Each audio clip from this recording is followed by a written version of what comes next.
Oh, that's the wrong one. Let's try that.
Hey, good morning, everybody. It's Pete Meyer with Endeavor Business Media, the Vehicle Repair Group, probably better known as home to Motor Age, ABRN, Aftermarket Business World, P10, professional distributor, a lot of magazines that serve the automotive aftermarket, all home at vehicleservicepros.com.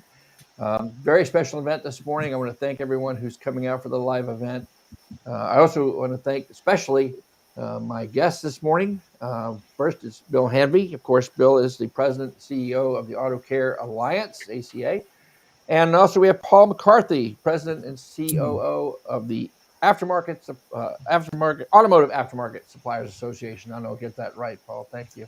Now, thanks, Pete. Why we're here is kind of an important topic. If you're a shop owner, technician, you know that without information, we cannot fix or service our customers' vehicles, especially with these highly evolved, highly technical systems that the manufacturers are adding to them continuously. I mean, the growth has been astronomical over just the last few years.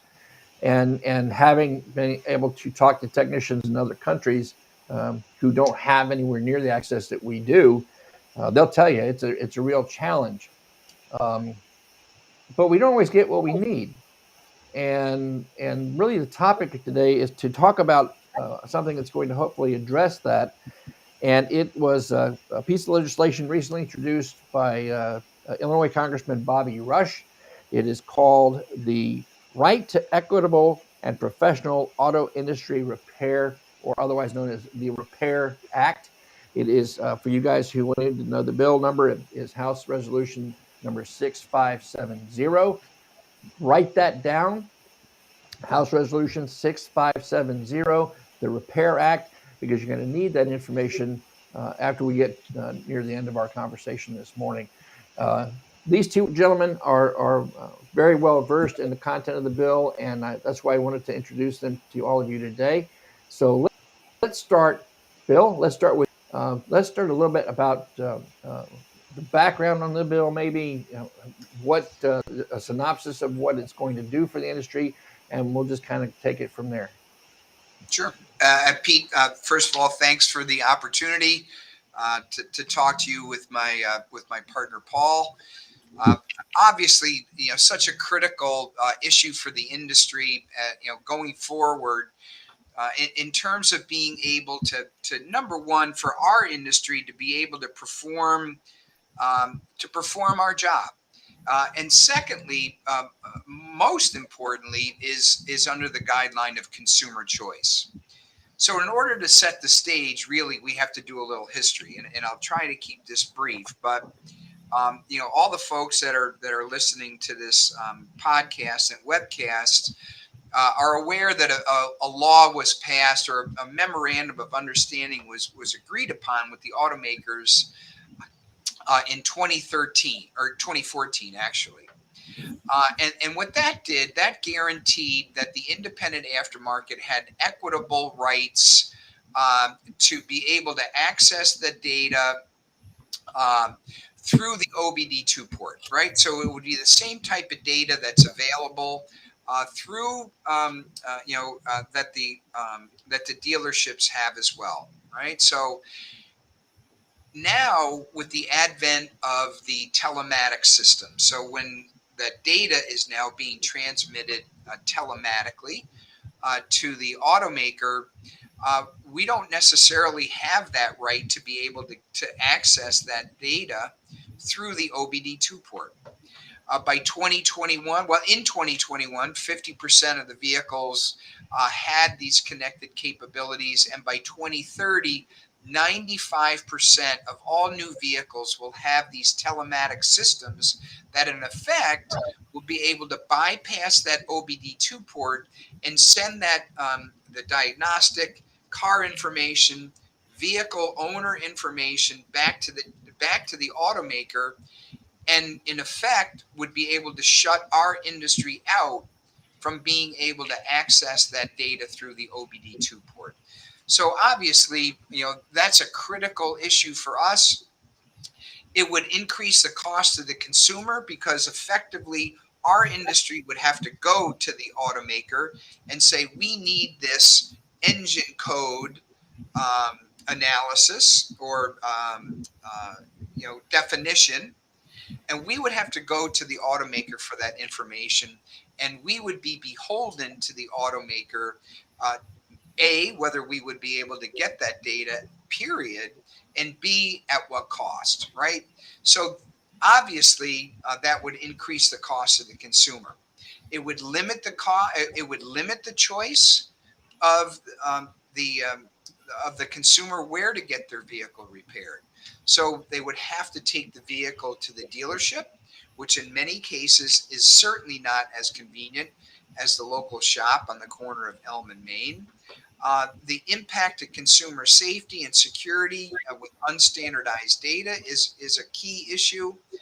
And not only that, but what can happen is the loss of innovation when it comes to the repair and diagnostic services that are designed to increase repair efficiency. Our industry has always shown that we can not only adapt, but we can adapt and we can improve upon current systems that are within the current operating system of the vehicle.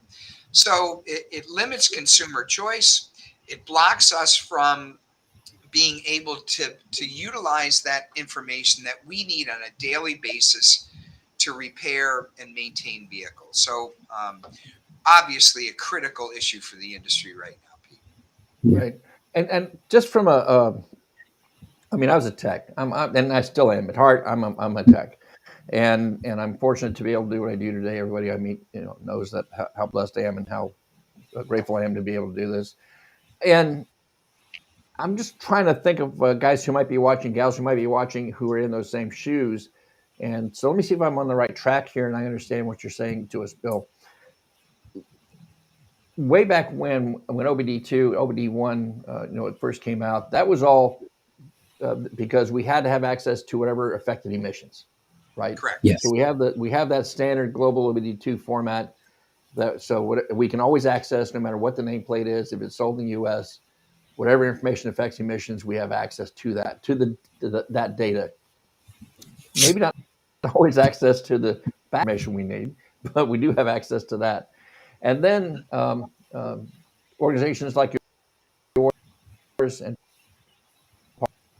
Paul's and others diligently with beyond just emissions. Again, as you pointed out, there's so many systems on the vehicle that are computer driven, electronically driven, that we, without understanding how the systems work or being advised of when internal updates may have been performed to correct certain situations, that would be a limiting factor. And so far, it's kind of been okay. And then, as you said, with the growth of the telematics, the connected vehicle, a lot of the data that's anywhere from where that customer is driving to, how often they're in the vehicle, how long they drive at a given time, all the conditions of the engine and parameters and other systems on the vehicle, all of that's being literally farmed, right, by the manufacturers and Sure. the consumers. it's just like any other thing. When you get on Facebook, for example, and you automatically click accept without reading the terms of the agreement, right? Knowing exactly what you're giving up. So that's another important factor that has kind of been on the side. And then came, like you mentioned, the Repair Act that was passed in or the Right to Repair Act, I should say, that was passed in Massachusetts. And I want to make sure, like we talked about earlier this morning, who's watching understands that's only law in Massachusetts. So it was kind of that method of understanding that that the OEM Right. said, well, we don't want 50 different ways of doing it, so we'll kind of go along with it. But even that is still being contested, isn't it? Well, so there's actually two steps to the Right to Repair Act. The first was a memorandum of understanding with the automakers that was cleared in 2014. So that was a national agreement that the information would be through the OBD2 port. Now, in the fall of 2020, on the election year of 2020, we passed Right to Repair 2 in Massachusetts that basically had the same tenets as Right to Repair 1, but it included that data that is transmitted telematically. The voters of Massachusetts passed that by 75%. And Wow. immediately after, the automakers sued the Commonwealth of Massachusetts to prevent that law from being enacted. So now we are awaiting, we testified, we had our trial in June, and we are awaiting the judge's decision by April 15th to decide whether that law will be upheld in Massachusetts. And that was applicable to model years 2022. And that's the whole dispute as to whether the automakers would be able to meet those guidelines in 2022. And, very frankly, that's been very much their tactic, is to stall and wait, throw legal at it. And, it's very much our opinion that, the mechanics that needed to take in place in order to allow this technology to access the data at the vehicle would have been able to been enacted should the automakers have cooperated with us and worked out a program where we could do this together. Yeah, and Well, that's, Pete, if I could just highlight a couple of things that you please. mentioned. The first is what Bill had said about that bill in Massachusetts being passed overwhelmingly by consumers. And I think that really speaks to this. This is about consumers and just giving them that choice on where and with what parts they can get their vehicles repaired. And even 75%, because of some of the interesting messages that we're seeing during that campaign, is at the low end of what we see in surveys in terms of consumer support for Right to Repair. And you mentioned the OBD2 port and where we get all this data. It's worth remembering that's only a convention that we get all that data. All that the automakers have to give us is emissions data. Well, EVs don't even have an OBD2 port. There's absolutely the technology with all of these telematics vehicles, and the automakers have it planned that all that data we get currently doesn't have to go through the OBD2 port. It absolutely could be, and the technology is there to only be over the air. So all those things we take for granted, all of our ability to be techs and repair these vehicles, it's just convention. And that's why we need this legislation. And by the way, even that about emissions only happened because we passed legislation that required it to make it available to a repair community. So we've actually had some of the automaker sales and service folks at our conferences say, hey, if you want us to do the right thing and make sure that this information continues to be available in the way that is most convenient, that allows that competitive market, you're going to have to pass legislation to force our folks to do this. What's in their motivation to do this? And we've seen this every time there's new technology on a vehicle. We had a right to repair fight in the 1930s. When power steering and power brakes came in the 1950s, we had a right to repair fight. When we got all the technology with emissions, with fuel injection, we had fights in the 70s, in the 80s, and the 90s. We had that huge Massachusetts win that Bill talked about that his team led last decade. Well, we all know that we're in an age of even more technology coming in the vehicle than we've ever had. Right. And every one of those technologies gives that ability to block the ability to repair. Through the over-the-air stuff Bill talked about, through parts integration, through little software codes, there's a million ways that the ability to repair vehicles can now be blocked. We know these vehicles are. Go ahead, Pete. I'm sorry. Oh, no, not at all, not at all, Paul. I was just, because you're kind of mentioning, immediately pops in my mind, and please correct me if I'm not on the same wavelength, but the Chrysler Secure Gateway module that they came out with, that unless you had process or factory approval, you couldn't get through it to do other things in the vehicle other than access certain data points. That's kind of the thing you're referring to on our end, right? That is just one of the many ways that Just one, technology sure, allows it to happen. sure. And we know these So, vehicles, they are mobile devices on wheels, and there's all kinds of ways sure, along the system that it can be blocked. And that's why all we're searching for, and all that our bill, the Repair Act, seeks for, is some pretty basic principles. It really is just consumer choice. It really is just free markets, competitive markets. Those are the principles. That's all it's seeking for, and nothing more. And it really is something we believe that the whole industry should stand behind. From the automakers to us in the independent aftermarket, we should all be standing behind this because it's those principles. And we don't blame them. You know, pushing for monopoly, this is what businesses do. They've done it again and again over time, as we've talked about every time there's a new technology. And they're doing it again. And that's why we need to fight as an industry to make sure that those rules stay in place, those fair rules and fair competition, because that's what serves the consumers best. I think it serves the whole ecosystem best, allows safe, affordable repair across the system. And that's all we're seeking, that and nothing more. sure. So what makes, other than being federal legislation, what does the Repair Act, what makes that different from where we're on the track we're on now with the uh, letter of understanding and the current right to repair acts, that are in place? What really sets that apart? What kind of a change is that going to, or impact is that going to have if it's passed?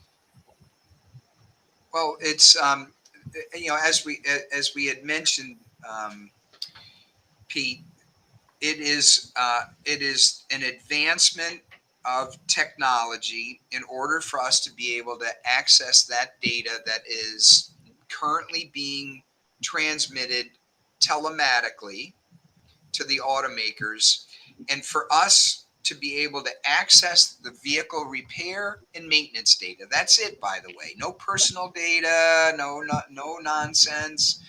Repair and maintenance data at the point of the vehicle. So, to really simplify this, we have two choices.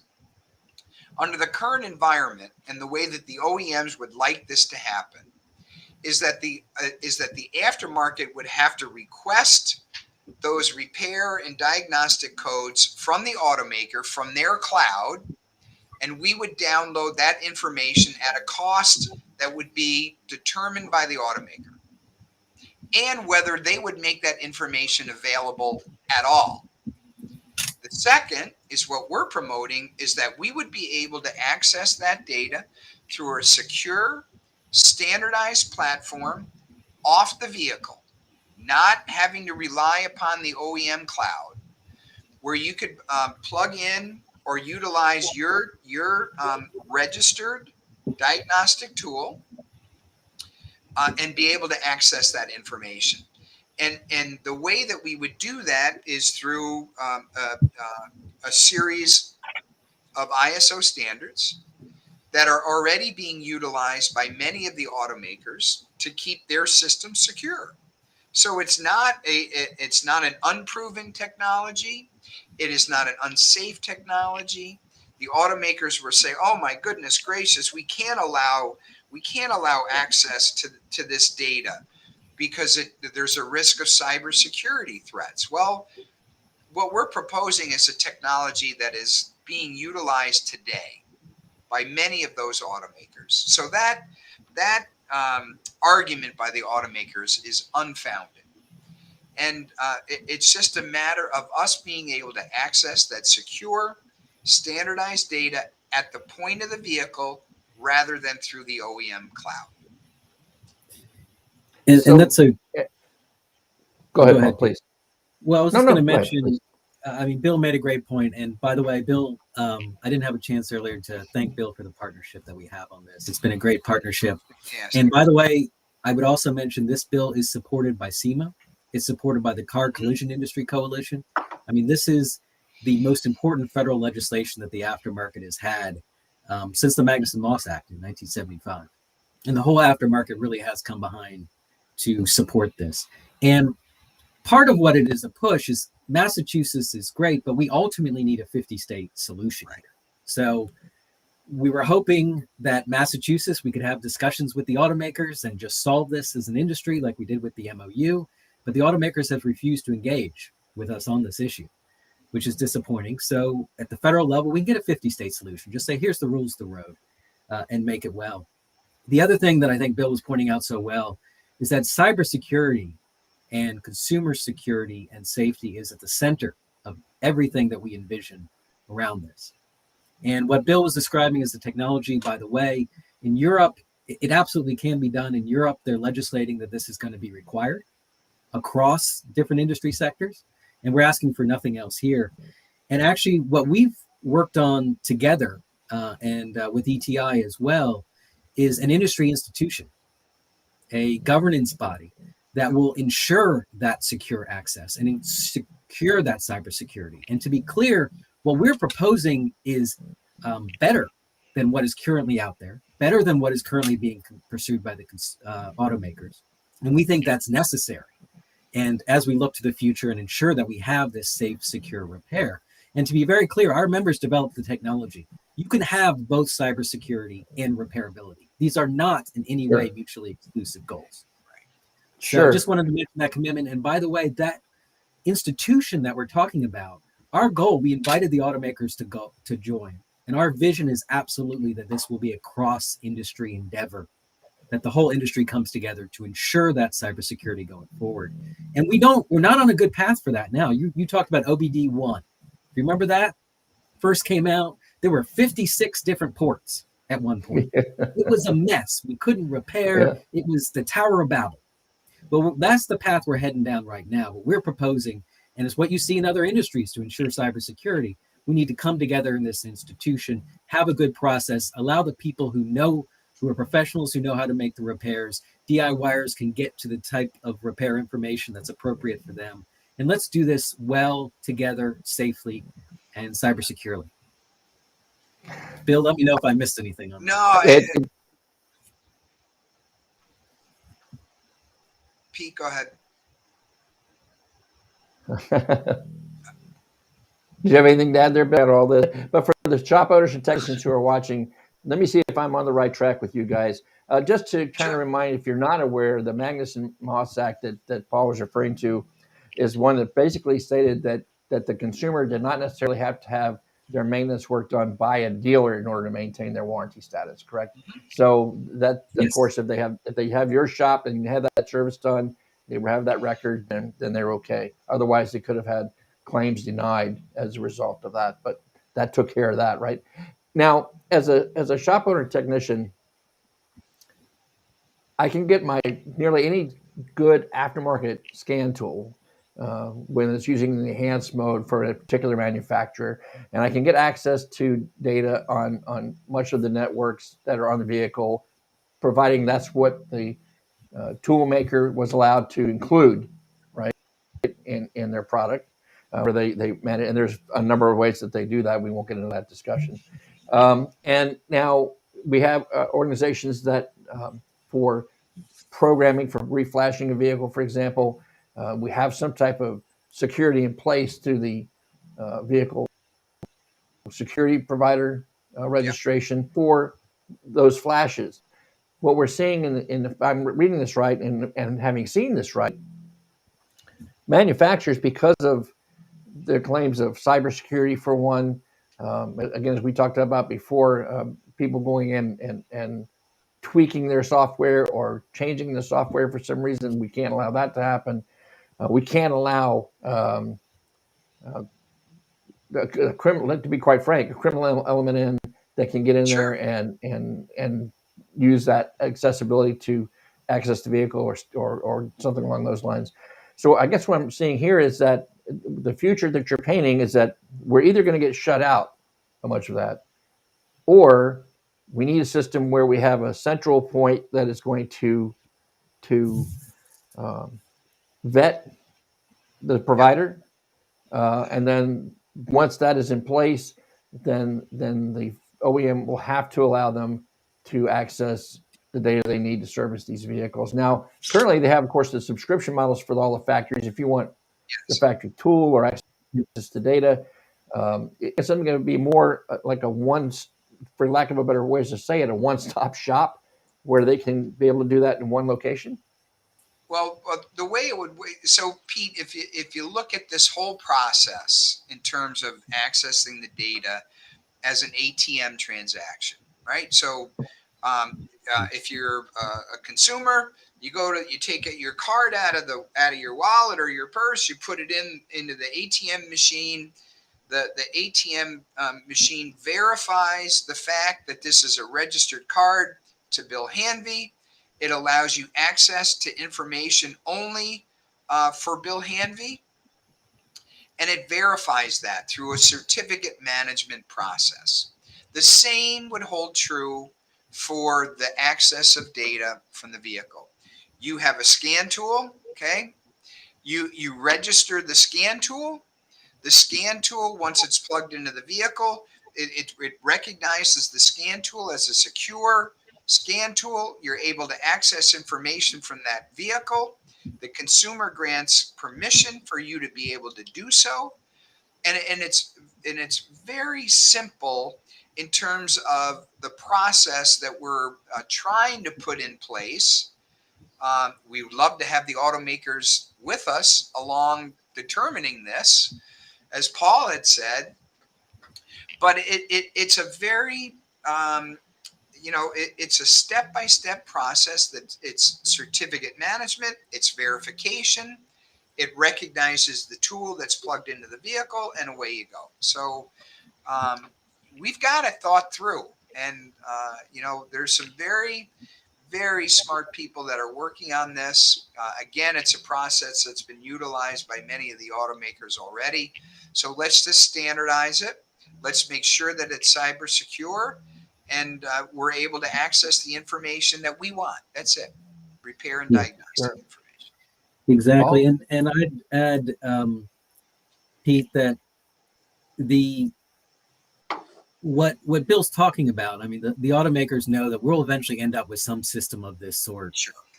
down the road. In any case, this is what is necessary for cybersecurity. The question is what information will be on there? Will you still have all the things you're talking about now that allows you to repair the vehicle?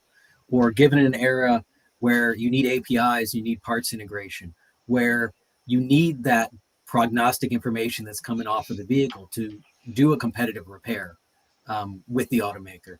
So it's a question of what information will be there, and will it be controlled by the automakers who have a motivation to maybe not share as much, or will it be on a fair basis like we've had historically? And that's kind of what the fight is about. The other thing is what we're talking about, what Bill just described. It's really nothing new. You think about all of your listeners. We've been repairing safety equipment for decades. We've been repairing electronics and high technology equipment for decades. And by the way, we've been cooperating on security information, like key codes, for decades. Right. This can be done. We're not proposing any unusual concept. We're just saying, let's extend those concepts. Let's supercharge or turbocharge those for the era of technology we're living in. Let's put that in place. So however these vehicle technology evolves, it's exactly what you said, Pete. We're able to do the right things and repair vehicles the right way. And that's all we're looking So to use it, so That's to use what's to in use the bill. So to use this example, Bill and Paul, right to repair 2, that's OBD 1. The Repair Act, House Bill 6570 is OBD 2, right? Would that be a fair statement? That's an interesting analogy. Yeah. I think it's OBD2 plus even more preparation and Yeah. safety. So in other words, we're getting instead of a broken whatever you want from the particular OEM, varying across the board. We can have a standardized approach to any vehicle in the United States. That's correct. Yeah, And And it's have really that just cost competitive top. Go ahead, Bill. right. And we provide that Rosetta Stone for the standardized data. So it's not going to involve the automakers creating all new networking and coding and so on and so forth. We have an interpreter that would be able to standardize that data. So, that's something that we have to understand as well too. So it's going to be an interesting battle, and it has been, right? Yeah, it has been. Oh, And yes, Pete, to yes. be clear, I mean, what Bill's describing is one solution that kind of gets us there. We think will work and can work across the entire industry. But the bill is really just based on principles. Let's have those principles of consumer choice and free competitive markets. And if there's another way to, skin that cat, we're happy with it. And that's what the bill's based on. The bill has another thing I throw out, which I think really shows our good intentions around this and the principles behind it, which is a way to address these things going forward. So it has essentially a rule set where the industry will try to solve it. Because we just talked about all this legislation that we had to do in Massachusetts, that we had to do with Magnuson-Moss, that we had to do with OBD2 and all that stuff. And it, with all the new vehicle technology, we'll just be in another legislative fight in 10 years. Well, let's avoid that. Let's fix this as an industry. We know we need to have repairability everywhere from the dealer to the 20-year-old vehicle in the independent aftermarket. So it creates a mechanism that we can solve this problem. And it's around those principles. And if we don't live up to it, the FTC, the Federal Trade Commission, which has, by the way, issued a report last year saying this is an issue. We are seeing repair restrictions. We're going to see more in the future, and there's no justification for it. On a bipartisan basis, they ruled that. Ultimately, the FTC will say, okay, sorry, go ahead, Pete. I'm getting a lag, please. so I didn't mean to interrupt. No. So I'm sorry, I didn't. Go ahead. There's this mechanism where we can come together and we can agree. Then the FTC can rule just on that basis. What allows that consumer choice, that market competition? No more, no less, and just on repair and maintenance. So we can have a good path going forward, and we can continue to be able to serve customers. And it's the market. Hey, if the dealer has a better option, they'll gain share. If the independents have a better option, they'll gain share. And that's what's best for consumers. That's what's best for safety in the long run. Yeah. Getting people able to repair these vehicles is what we all want. So I think it's finally starting to solidify in my mind what this legislation is seeking to accomplish. I'm thinking of the secure gateway module that Chrysler came out with and how it took to get that worked around. I know that for our viewers, if you're dealing with that, there is a site you can go to register, I think up to 5 of your shop's tools to get past that. But here's the problem. Chrysler's not the only one with this in the work. I think Nissan has it or is getting ready to release that. And then you have to do the whole same thing through them. One of the things that this legislation, it appears to me, is going to resolve is we're not going to have to do one here, one there, one there. We can go to a central point to do what we need to do. And question here, comment from one of our viewers on Facebook. I'm going to go ahead and address that. I'm up here on the screen so we can see that. Kevin asks, it sounds like tool registration is the necessary item, but will we be able to get all the information for repairing all systems, or will we be shut out of certain systems or given limited access? I think what this bill is telling me, correct me if I'm wrong, is that we're looking for full access to all the systems on the vehicle. Yep. Diagnostic and maintenance information. Correct. Very good.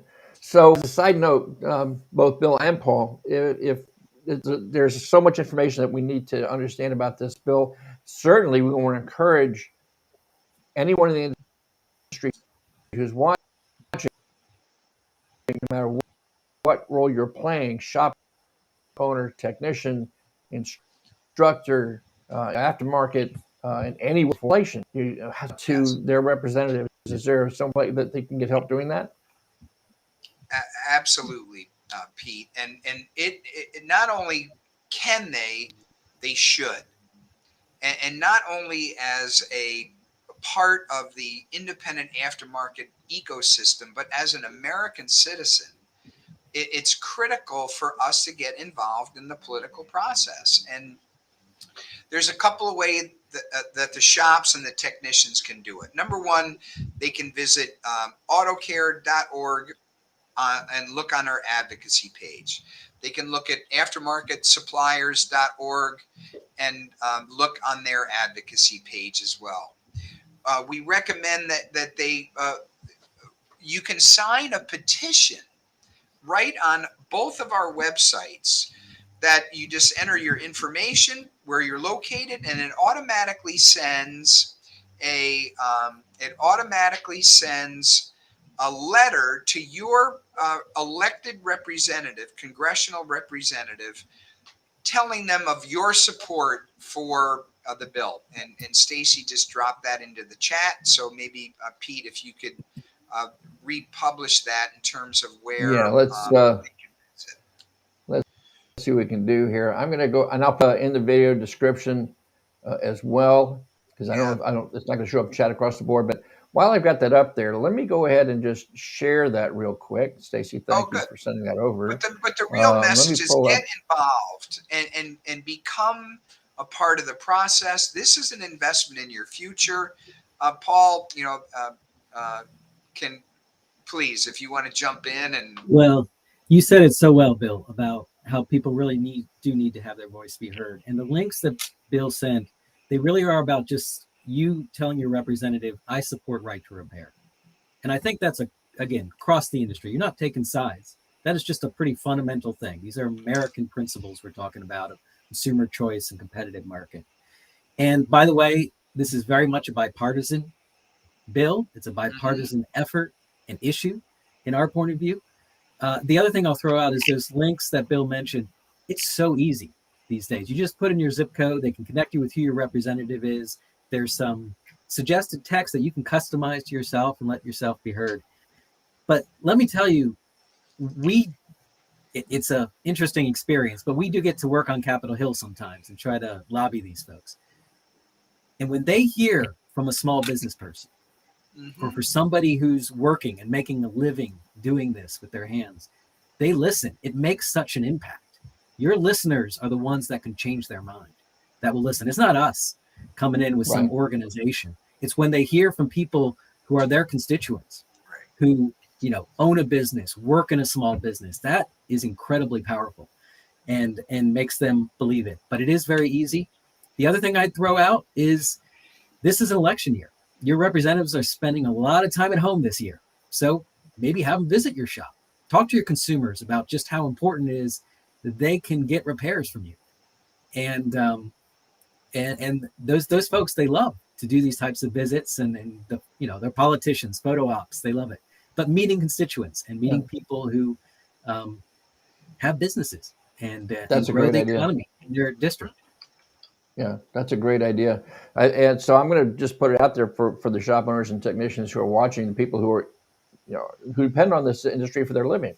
Quite frankly, if you want to be able to continue to do that and have the same competitive advantages that the dealership has, then you need to reach out, as the gentleman said, to your representatives and your desire that they pass this legislation. And I would even go one step further. I mean, put these notifications up in your shop. Let your customers know that this is going to impact how you can service them and get them. Paul had a great idea. Now, reach out to your local congressman, by and visit your shop. Talk about this. Get together with shop owners that I've worked with in the past. If you're watching, you're listening, make this an industry or association event, your chapter meetings, whatever you can do to make sure your representatives know this is important. This needs to be done. We need a solution that's going to lead us in the future, because, guys and gals, it ain't getting any easier. We're looking at a lot of technologies that are still coming forth as we work our way towards EV vehicles. We work our way to autonomous vehicles. If you can't access the information now, what do you think you're going to get on those? Because they're not covered by any EPA requirements, right? So now's the time. And I want to thank both Bill and Paul for taking time out of their busy schedules to talk with me this morning, to share what they know, to let you know how important it is, and to thank them and organizations like theirs who are behind the scenes fighting for your rights. If you're these organizations, reach out, become one, support what they're doing, because it's bottom line is all going to affect you. It's all going to help you in the end. So support that. I'll make sure that I put the website in the video description so that you can have that information. I'm also here at the tail end there. Let me just do that real quick so it is part of the record. I'm going to go ahead and share. Let's see, we'll do it this way. Well, Pete, while you're doing that, well said. Thank you for your support. This is, this is an issue that obviously, AASA and AutoCare are working on along with ETI and SEMA, just to reinforce the fact that it's so important for these technicians and for these shop owners to recognize that their job is tough enough without having to fight regulations. That's our job. But we are here to support you. But we also need your voice to help rally the entire industry behind us. So thank you for the opportunity for the both of us to do that. I appreciate it.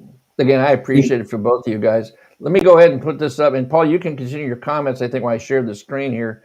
I just want to throw up here that's the autocareadvocacy.org website, where you can go to let your congressman know that you support this legislation. And we also have, I don't want to miss out on that.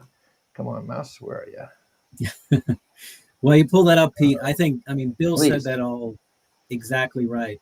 I just saw in the chat there's a couple of folks from Canada, and I would encourage them to connect with AIA Canada, because there's also legislation to this effect that has been proposed in Ottawa.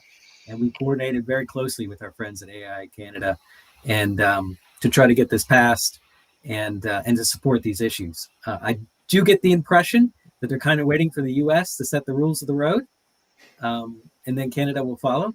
But it's been a very close cooperation, and I think make sure that your representatives know that as well. And yes. And what was that organization again for our Canadian viewers?